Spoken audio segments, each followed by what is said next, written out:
Olá, tudo bem com vocês? Aqui é a professora Selene, de Bioquímica, gravando uma aula de aminoácidos e proteínas. Eu vou dividir essa aula em partes. Nesse primeiro momento, nesse primeiro vídeo, só de aminoácidos. E futuras aulas, umas outras semanas, a gente vai complementando o material. Bom, para mim é um desafio gravar aula online. E eu preferia, lógico, estar com vocês aí ao vivo, conversando, interagindo. Tenho certeza que a aula seria melhor.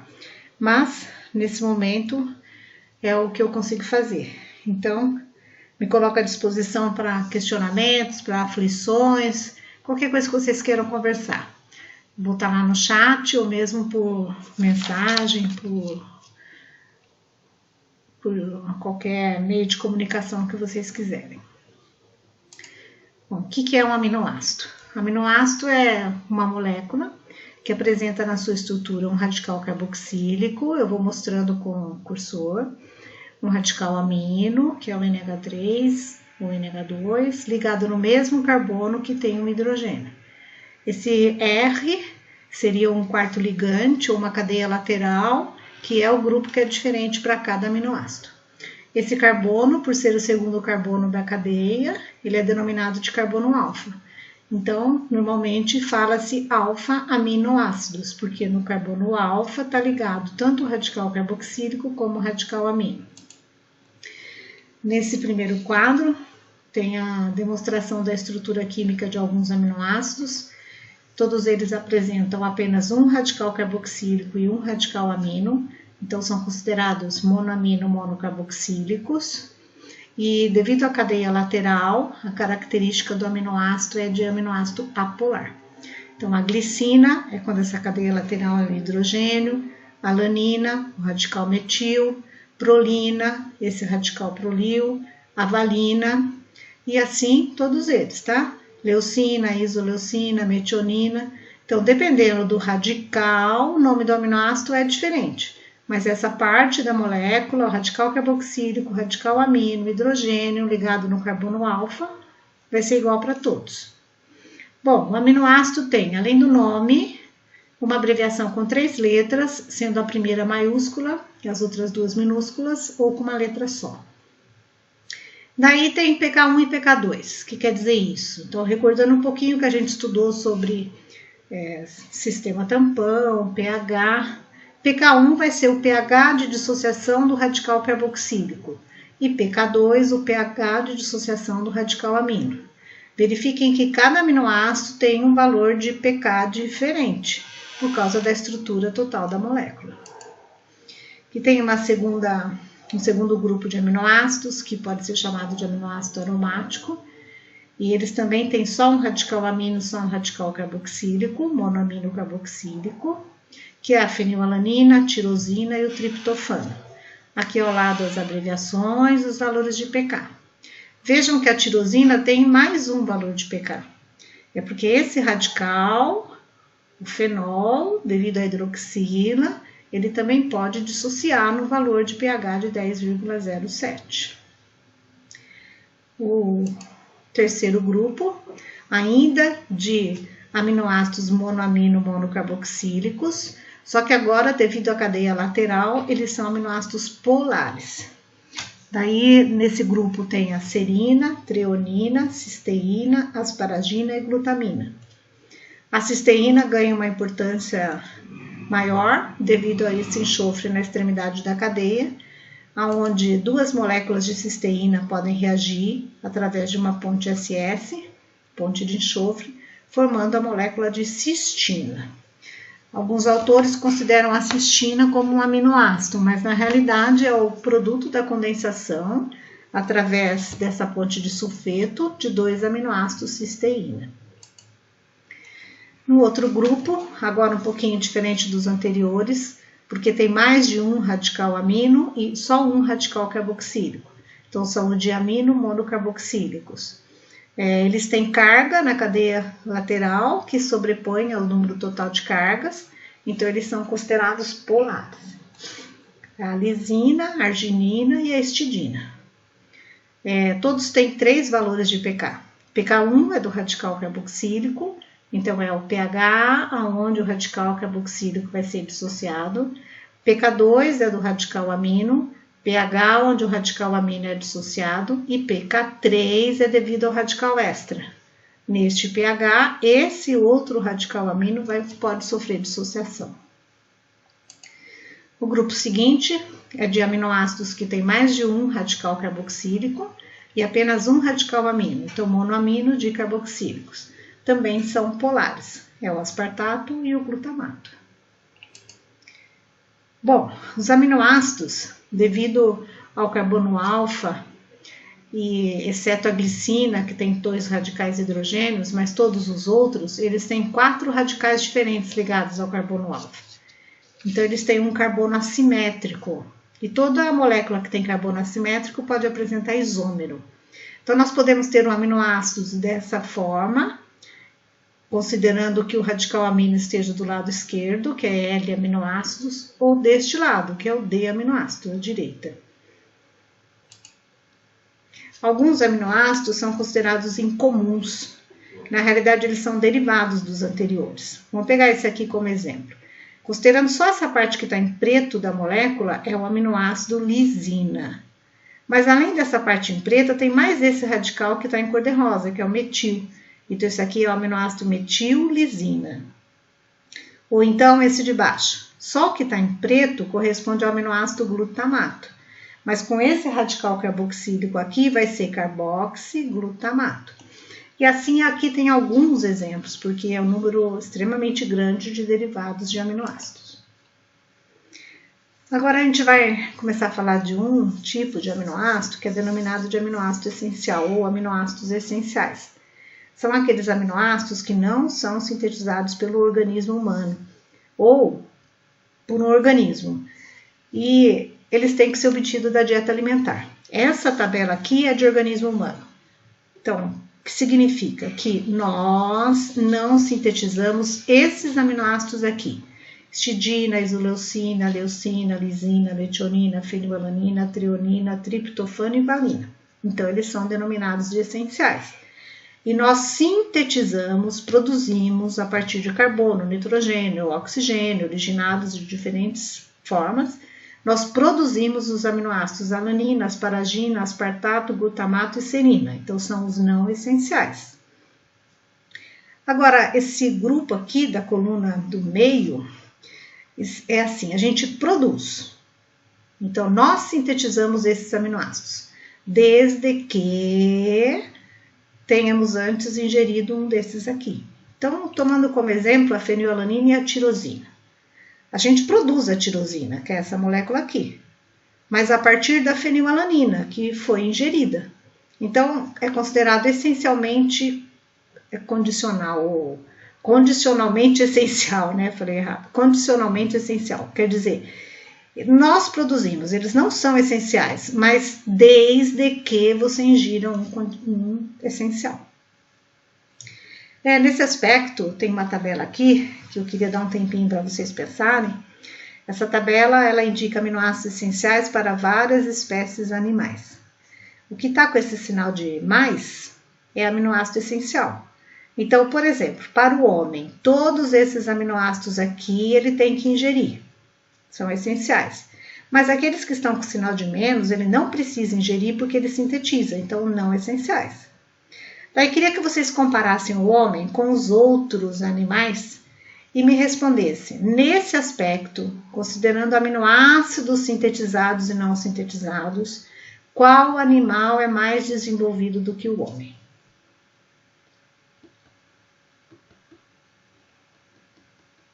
Então, estou dando um tempinho aí para vocês pensarem.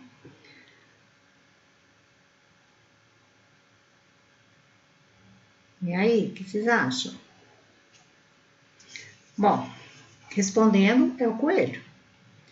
Porque o coelho tem que ingerir menor número de aminoácidos. Só esses aqui. E o homem tem que ingerir uma maior variedade de aminoácidos. Então, o coelho, nesse aspecto de síntese de aminoácidos, ele é mais desenvolvido que o homem. Isso tem uma explicação. É porque os aminoácidos essenciais, eles estão distribuídos de forma desigual entre os alimentos de origem animal e de origem vegetal.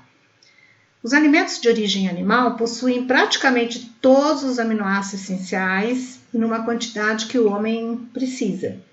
Já os alimentos de origem vegetal contêm uma pequena metade da quantidade ou do número necessário. O coelho, ele ingere essencialmente alimentos de origem vegetal. Então, se o coelho não tivesse desenvolvido ou aprendido a desenvolver, a sintetizar os aminoácidos que ele não ingere, a espécie já tinha se extinguido. Então, o coelho sintetiza aqueles aminoácidos que estão em baixa quantidade no reino vegetal. Nesse aspecto, poderíamos considerar os indivíduos que são veganos, que só ingerem alimentos de origem vegetal. Precisam ficar alertos quanto a isso, fazer uma dieta bem diversificada, porque os aminoácidos essenciais eles estão presentes em alimentos de origem vegetal, mas não estão em tamanha diversidade como os alimentos de origem animal. Se pegar, por exemplo, o leite humano, tem todos os aminoácidos essenciais. E não tem um alimento vegetal que apresente todos os aminoácidos essenciais em grande quantidade. Então, o vegano tem que fazer uma dieta bem colorida, diversificada, para conseguir ingerir todos os aminoácidos que nós precisamos. A soja é um exemplo de um alimento de origem vegetal que tem uma grande proporção de proteína e, dentro dessas proteínas, uma grande proporção de aminoácidos essenciais. Só que nós temos uma dificuldade em digerir o grão da soja.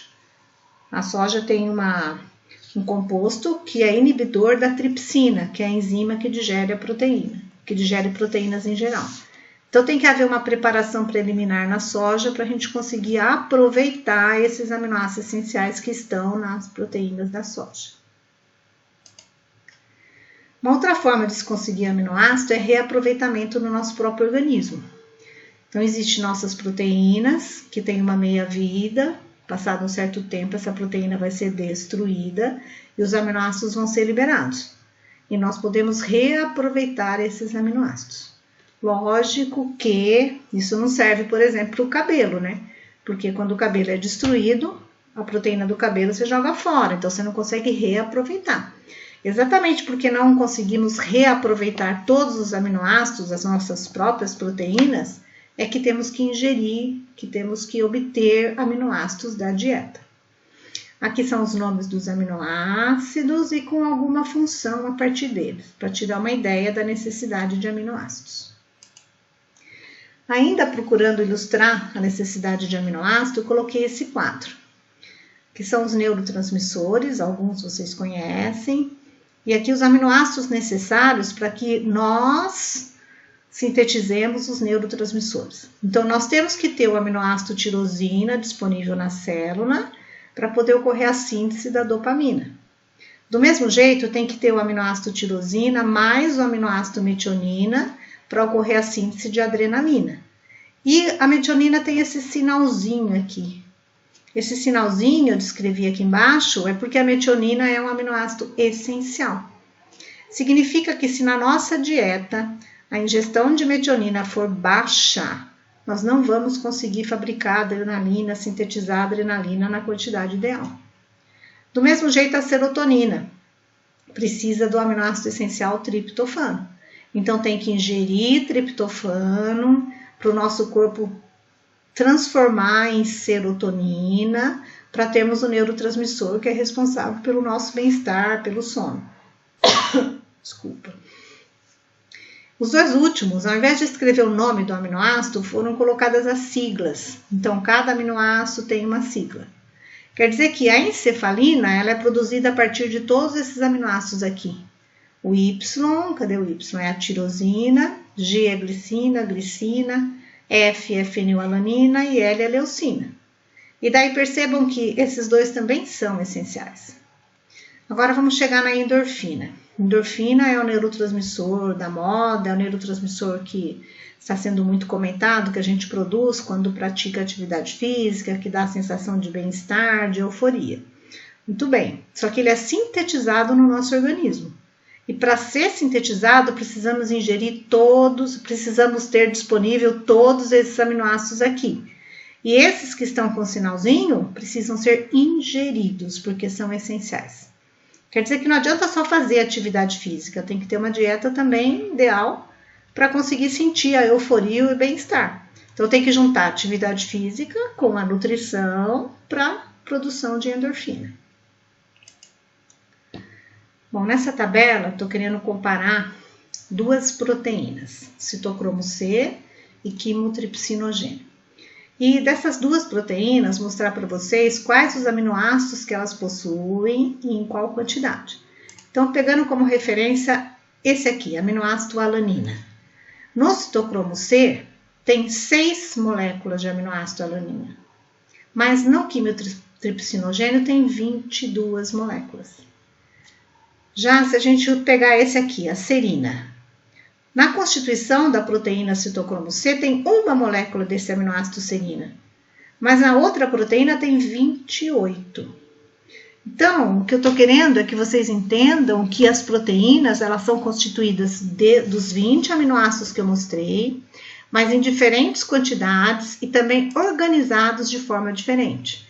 Veja, a metionina já é um aminoácido que aparece na mesma quantidade que os dois. Então, além da quantidade de cada aminoácido, tem o posicionamento desse aminoácido.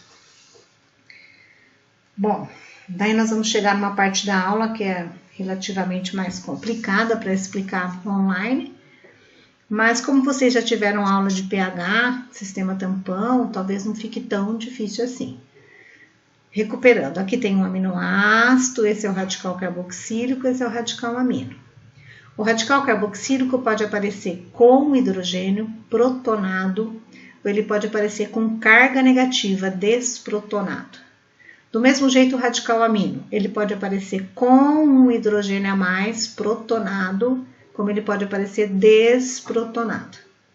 Bom, isso vai interferir na carga que a molécula apresenta.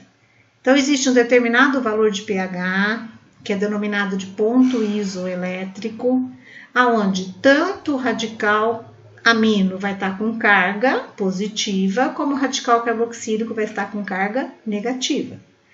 Se colocarmos num pH menor do que o ponto isoelétrico, um pH tendendo para o ácido, vai desaparecer essa carga negativa, porque o hidrogênio do ácido vai entrar nesse lugar aqui, ó.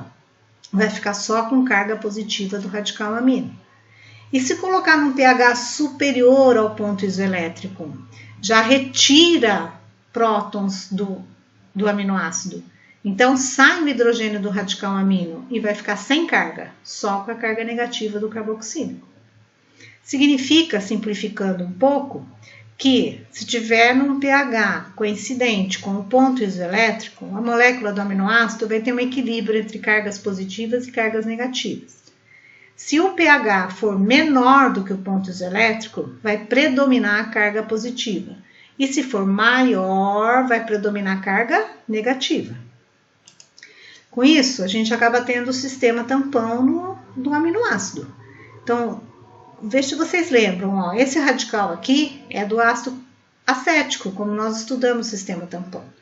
E o ácido acético também podia aparecer assim, na forma de ácido, ou assim, desprotonado. Então, o radical carboxílico do aminoácido faz com que esse aminoácido tenha a característica de sistema tampão. Olhando a figura, aqui a quantidade de base adicionada, aqui o pH. Percebem que o pH muda bem devagarzinho, como vocês já estudaram comigo lá na aula sobre o sistema tampão-fosfato? Então, quando o pH muda bem devagarzinho, mesmo que você adicione uma base, você está na presença de um sistema tampão. E por que o pH vai mudar devagar? Porque o radical carboxílico do aminoácido está conseguindo estabilizar esse valor de pH. Então, o sistema tampão desse aminoácido, devido ao radical carboxílico, é no valor do pK do radical carboxílico. Bom, mas aí tem o radical amino. Conforme eu vou mudando o pH, o radical amino pode perder esse hidrogênio e ficar em H2. Enquanto ele tiver hidrogênio para reagir com a hidroxila da base, ele vai agir como sistema tampão. Então, na faixa do pK do radical amino, eu também tenho uma estabilidade no valor do pH. Aumenta a quantidade de base e o pH permanece estável, porque o radical amino está agindo como sistema tampão. Concluindo, se tivermos um aminoácido com um radical amino e um radical carboxílico, ele vai ter duas faixas de pH que pode agir como sistema tampão. E se for um aminoácido que tem mais de um radical a mais, além dos dois clássicos, que é o carboxílico e o amino, ele vai ter mais faixas de sistema tampão. Então, a histidina tem um radical carboxílico, que vai manter o sistema tampão nesse valor de 1,8. O radical amino, que vai manter o sistema tampão no valor de 9,17. E ainda tem esse radical aqui, que chama imidazol. Esse radical, perdendo essa carga positiva aqui, ó, ele vai estabilizar o pH na faixa do 6. Portanto, o aminoácido histidina pode agir como sistema tampão na faixa de pH 1,8, na faixa do 6 e na faixa do 9,1. Essa possibilidade do aminoácido ter cargas dependendo do valor do pH possibilita que se trabalhe, que se separe aminoácidos e proteínas através de uma técnica que chama eletroforese. Então, aqui é um recipiente dividido ao meio. Um lado está conectado ao polo negativo da energia elétrica, o outro lado conectado ao polo positivo. Dentro desse recipiente tem uma solução tampão, com o valor de pH estabilizado. Aí você coloca um material, pode ser papel, fita de acetato de celulose, de celogel, tem várias possibilidades. Coloca aqui, em contato com os dois lados e com a solução tampão, e põe o seu aminoácido aqui em cima. Bom, daí você tem que fazer a seguinte comparação. Se o pH desta solução que está aqui dentro for igual ao ponto isoelétrico do aminoácido, esse aminoácido vai ter tanto carga positiva quanto negativa, então carga nula. Então o aminoácido não vai sair do lugar, vai ficar aqui. Mas se o pH desta solução for maior do que o ponto isoelétrico, depois vocês olham no slide anterior, o aminoácido vai apresentar carga negativa. Num campo elétrico, ele vai migrar em direção ao polo positivo. E assim, o inverso. Se o pH desta solução for menor do que o ponto isoelétrico, o aminoácido apresenta carga positiva e ele vai migrar em direção ao polo negativo. Para que serve isso? Serve para separar aminoácidos, separar proteínas. Isso aqui são diferentes aparelhos que existem de eletroforese. Pode ser na forma horizontal, na forma vertical, mas o princípio da técnica é sempre o mesmo. Separação de moléculas através de um campo elétrico. Como exemplo, isso aqui é um processo de eletroforese vertical. Aqui dentro tem um gel com pH estabelecido. E nesses locais que chamamos de pocinhos, a gente coloca aminoácido, proteína, o que estiver sendo analisado. DNA, coisas assim. Então, nesse primeiro pocinho, pegando aqui como base, foi colocada uma mistura de proteínas. Quer dizer que cada marquinha dessa aqui corresponde a cada proteína que caminhou, que migrou, da onde foi colocada até aqui. Então, colocou a proteína aqui, a miosina chegou até aqui, a ovoalbumina chegou até aqui, a lisozima até aqui. Os números que estão aqui correspondem ao peso molecular de cada proteína. Bom, e no segundo pocinho foi colocada uma amostra. Foi colocada uma proteína ou uma amostra que a gente não sabia se tinha proteína e nem qual proteína era. E daí verificou-se que apareceu essa mancha aqui. Conclusão: na amostra tem uma proteína e essa proteína tem um peso molecular, um tamanho intermediário entre a ovoalbumina e a anidrase carbônica. Mostrando um pouquinho com mais detalhes. Imaginem que cada número desse corresponde a uma amostra que foi colocada neste lugar aqui. E que isso representa as proteínas separadas da amostra que foi colocada aqui. Que amostra é essa? Sangue. Bom, mas o que eu estou verificando? O que são essas manchas? São proteínas hemoglobinas. Então, a amostra de sangue colocada aqui Nessa amostra foi detectada uma mancha bem clarinha, quer dizer que tem pouquinho de uma hemoglobina que chama A2. Uma mancha escura, quer dizer que tem bastante de uma outra hemoglobina que é a fetal. E uma outra mancha escura, quer dizer que tem bastante de uma outra hemoglobina que é a hemoglobina A do adulto. A segunda amostra já tinha um sangue onde foram observadas outras manchas. Portanto, tem outras hemoglobinas. Tem hemoglobina M, AS e a fetal. E na terceira amostra foi colocado aqui o sangue, apareceu uma mancha aqui, quer dizer que tem um pouquinho da hemoglobina A2, uma mancha fraquinha aqui, tem um pouquinho da hemoglobina F e tem uma grande quantidade da hemoglobina A. E assim vai. Bom, qual a diferença? Por que migram de forma diferente? Então, a hemoglobina é uma proteína, a gente vai estudar na próxima aula. Ela é constituída de uma série de aminoácidos unidos através de ligação peptídica. A hemoglobina normal do indivíduo adulto, que predomina no sangue do indivíduo adulto, ela é denominada de hemoglobina A. E na cadeia dessa proteína, o aminoácido que aparece na sexta posição é o ácido glutâmico, que tem essa característica, tem uma carga negativa. Uma outra hemoglobina que caracteriza uma doença, uma anemia, é a hemoglobina S. Qual a diferença da hemoglobina A? Que na cadeia de aminoácidos, no lugar do aminoácido glutâmico, essa hemoglobina tem o aminoácido valina, que não tem carga. Por isso que na eletroforese, se eu coloquei o sangue aqui, a hemoglobina S, que não tem carga, caminhou uma distância menor do que a hemoglobina A, que tem carga negativa. Caminhou do polo negativo para o polo positivo. Aqui, eletroforese das proteínas do soro sanguíneo. Então, no soro sanguíneo tem a proteína albumina, alfa-1, alfa-2, beta e gama. Tem outras, mas a que a gente está identificando aqui são essas. E a quantidade maior é da proteína albumina. Então, a mancha é mais escura, porque a quantidade é maior. E esse pico aqui, a área desse pico, corresponde à quantidade dessa proteína. Você vê que a alfa-1, que tem uma mancha bem clarinha, quer dizer que tem uma baixa quantidade, a área desse pico também é pequena.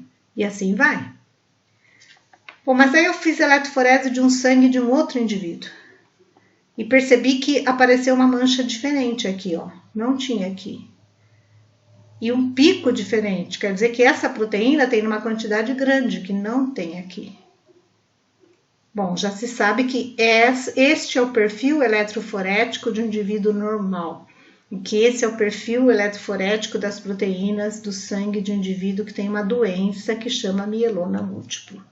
Então, dá para separar as proteínas, quantificar as proteínas e, de forma comparativa, dá para saber qual proteína é. Aqui um outro exemplo. Nessa primeira coluna, são proteínas previamente conhecidas. Consideramos isso como padrões, como controles. Então, eu sei que essa mancha é de uma proteína que tem esse peso molecular. Essa mancha é de uma outra proteína que tem esse peso molecular. E assim vai. No segundo pocinho foi colocado leite de vaca.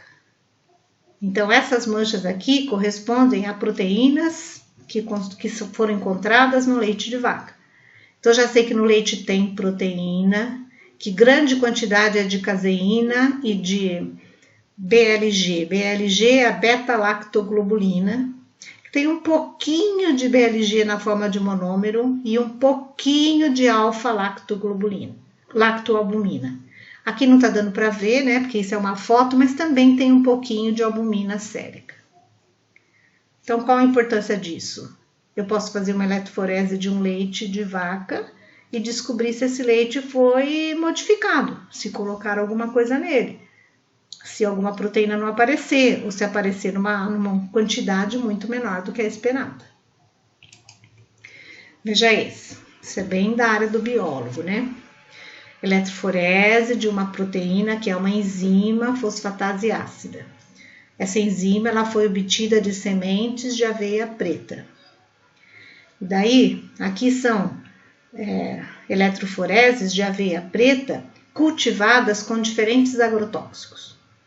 No primeiro, eletroforese da enzima fosfatase ácida, está aqui, cultivada sem fungicida. No segundo, eletroforese da enzima fosfatase ácida de uma aveia preta cultivada com fungicida carbendazim mais o tiran. No terceiro, eletroforese da enzima fosfatase ácida de semente de aveia preta cultivada com fungicida carboxim e tiran.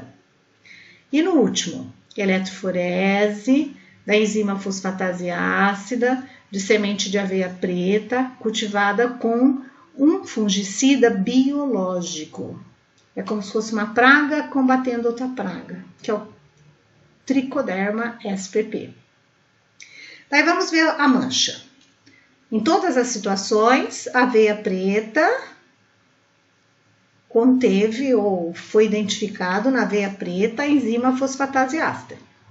Só que pela tonalidade, percebam que aquela que foi cultivada sem nenhum agrotóxico tem uma quantidade muito maior da enzima do que aquelas que foram cultivadas com agrotóxico. E se for pensar qual agrotóxico é menos ruim, seria o tricoderma, porque é onde a quantidade da enzima ficou um pouco maior, parecida com a aveia que foi cultivada sem agrotóxico. Isso daqui é feito para decidir qual agrotóxico deve ser usado, aquele que não vai atrapalhar a característica proteica do alimento.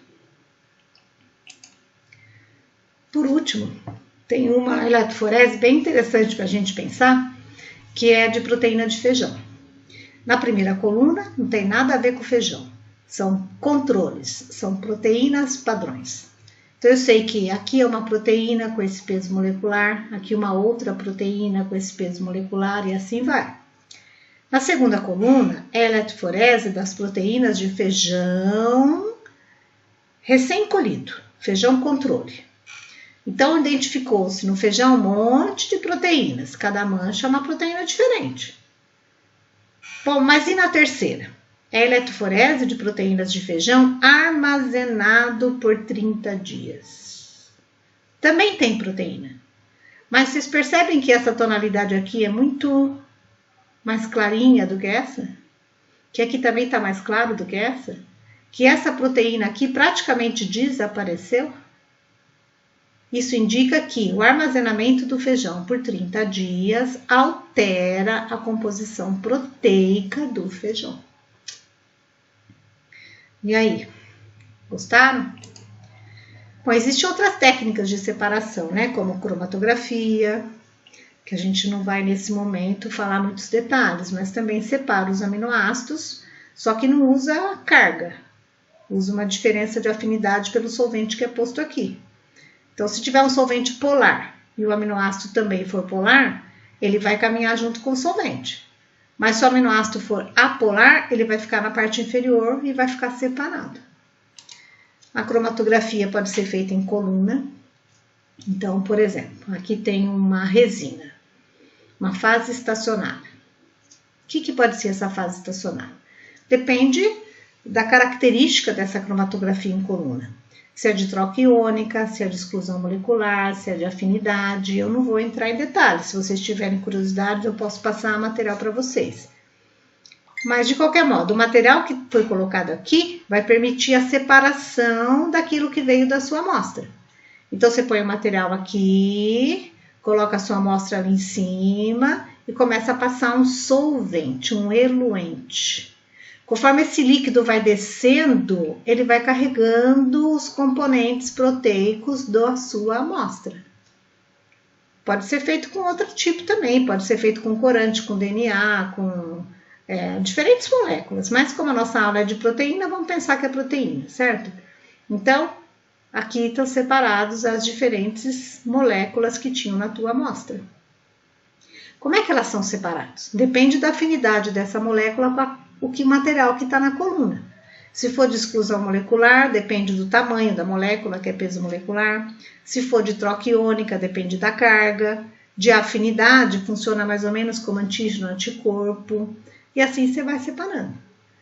Uma que é relativamente tranquila, que é muito fácil de fazer em laboratório, é separar a clorofila de beta-caroteno, presente nos vegetais. Talvez a gente tenha a oportunidade ainda de fazer. Que foram as referências que eu usei, não só para essa primeira parte, mas as referências são comuns a todas as aulas de aminoácido e proteína. E eu queria agradecer vocês por estarem colaborando, né, com a gente, no sentido de continuar a obter as aulas dessa forma online. Teremos outras oportunidades para transformar parte desse material em aula presencial. E com relação à continuação desse tema, vai ser um segundo vídeo que eu vou mandar no outro momento. Obrigada!